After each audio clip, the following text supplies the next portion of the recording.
Hola fredes, què tal, com esteu?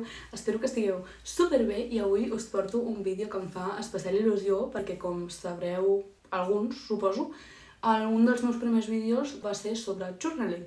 I és que a TikTok he seguit bastant activa amb aquest tema i vaig pensar, doncs mira, perquè no els graves pel vídeo de YouTube, puc compartir-ho amb vosaltres i que us pugui servir també tant com em serveix a mi.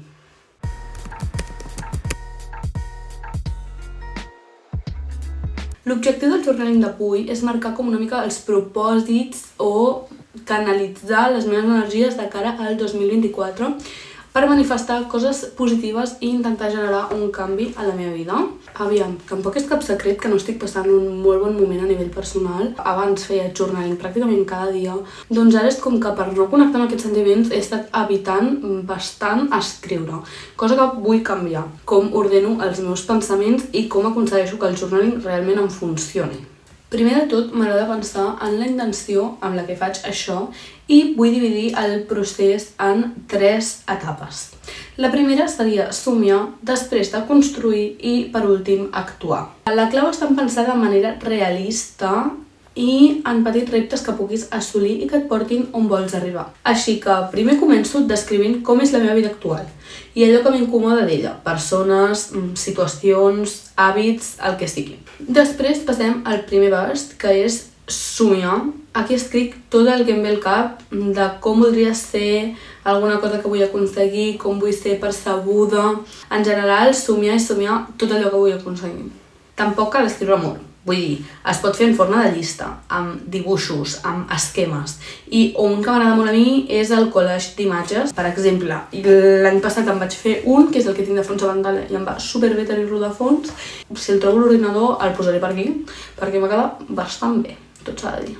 El segon pas es tracta de trencar aquests grans somnis en petits objectius. Reptes en què pots anar assolint el teu dia a dia i que et demostrin que t'acostes allà on vols arribar. M'agrada desenvolupar-los a partir de 4 preguntes. Quin és el meu objectiu? Per què el vull aconseguir? I com em sentiré quan l'hagi aconseguit? I per últim, quins passos he de seguir per aconseguir-ho? D'aquesta manera tenim com una visió més pròxima de què podem fer en el nostre dia a dia per assolir els nostres objectius i poder arribar a l'ideal al que aspirem. Crec que desglossar els teus somnis et permet assaborir-los i que no es quedin en simples especulacions a l'aire que mai arriben enlloc. Per exemple, aquest 2024, alguns canvis en els que em vull proposar és en tornar a ser bastant activa i centrar els meus esforços i les meves energies en metes que sàpiga que m'hagin de portar un bé. Això no vol dir no descansar i fer molta feina, sinó fer com una presa de consciència del temps i realment ser conscient de quan inverteixo el meu temps en algunes coses, en les altres, i en què m'aporta aquesta inversió del temps per millorar la qualitat de les hores del meu dia i que em puguin aportar el màxim de coses positives possible. Després, això sí, durant aquests 2 anys que porto fent journaling, he descobert que posar-me objectius molt a llarg termini a mi no em funciona perquè em desanimo o me'n descuido o perdo la constància, així que vull provar de posar-me objectius a nivell mensual o fins i tot setmanal amb alguns. Per exemple, he dividit en objectius que vull tenir aquest desembre en temes que vull tractar aquest desembre, el qual ompliré un cop s'hagi acabat el mes, per tenir com un recap i una valoració de si he pogut complir els meus objectius o si no.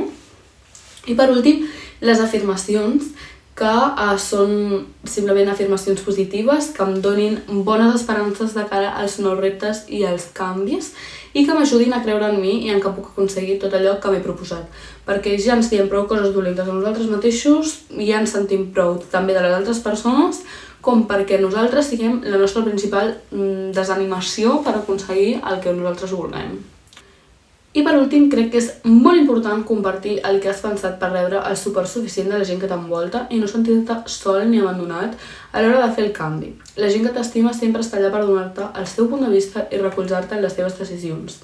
Així que, per què no els mostres la teva motivació? Bé, aquest vídeo ha sigut bastant ràpid, jo crec.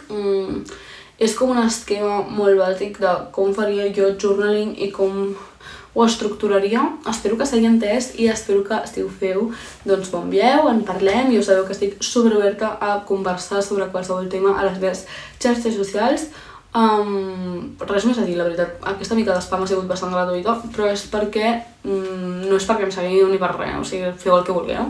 L'únic que sí que m'ha agradat molt parlar amb gent que tingui els mateixos interessos que jo i crec que ens podem ajudar molt mútuament, tant jo a vosaltres com vosaltres a mi, i compartint les nostres pròpies experiències amb el journaling, amb la manifestació, amb els astres i l'univers i aquestes coses, que sempre queda una mica místic i, tot i que no sé si hi acabo de creure del tot, crec que dona una esperança molt bonica creure-hi. Així que prefereixo fer-me la boja i creure en la majoria de coses que pugui.